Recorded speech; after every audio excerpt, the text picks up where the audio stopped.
And there we go. We're on our second segment with RSA Fraud Detection Labs over in Israel. And we have Lamar on the phone with us right now. And why don't we just continue to follow up on these phishing attacks? I'd like to learn more about how they've evolved, maybe more technically, if you can get into that just a little bit more, because I'm really looking to provide some guidance for those, well, I call them shepherds of these larger enterprises that are out there. Okay. So you'd like to know the involvement of phishing attacks technically. Well, technically, phishers have been obviously aware of the mechanisms that companies have been putting in place in order to stop them from getting in or from reaching their employees. So they've been embracing, web applications and discovering vulnerabilities for them to maximize the exposure to a phishing attack. They're using automated tools, aside from the initial email message that, obviously they get it into companies and anybody else who's using email.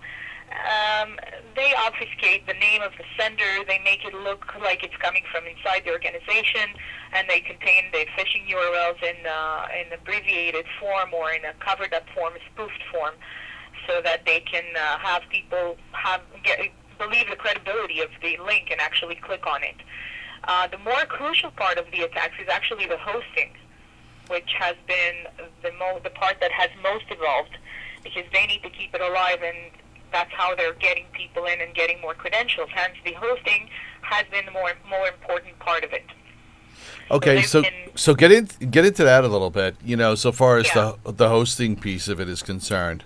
Yeah, exactly. So, part of spoofing sites and making them look like a replica of the original, and exploiting, hijacking websites, and using different methods to host, like through, let's say, fast flux proxies, or using ISPs, for example, to host a site where you cannot even contact the ISP. They don't have a phone number or they don't have an email address, so you cannot ask them to shut it down.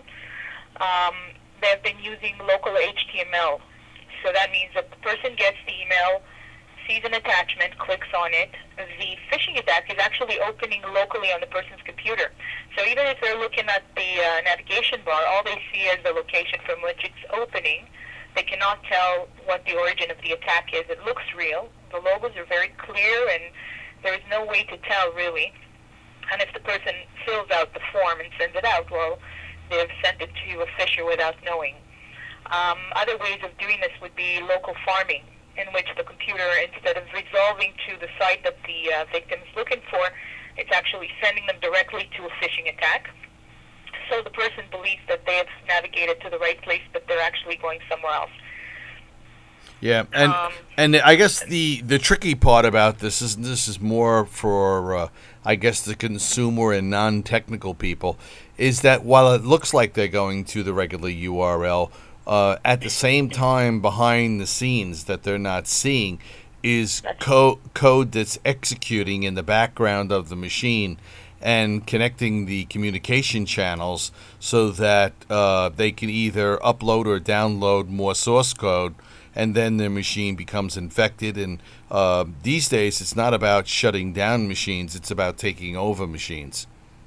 Yeah, that's what we're talking about, malware. If we're concentrating on phishing, then just by sending the person to a different website, let's say they were to type RSA.com, and they believe they're going to RSA.com, but now they're looking at a totally different website, and they believe that they need to log in, so they'll put in their credentials, their username, their password, and without getting necessarily infected by malware, they are divulging their private details, and the phishers can now have access to whatever site that the victim went to.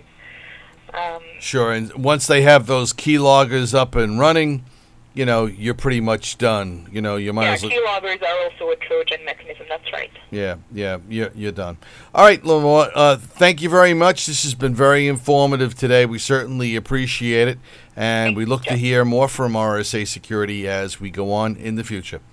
Wonderful. Have a great day. Okay, you too. Bye now.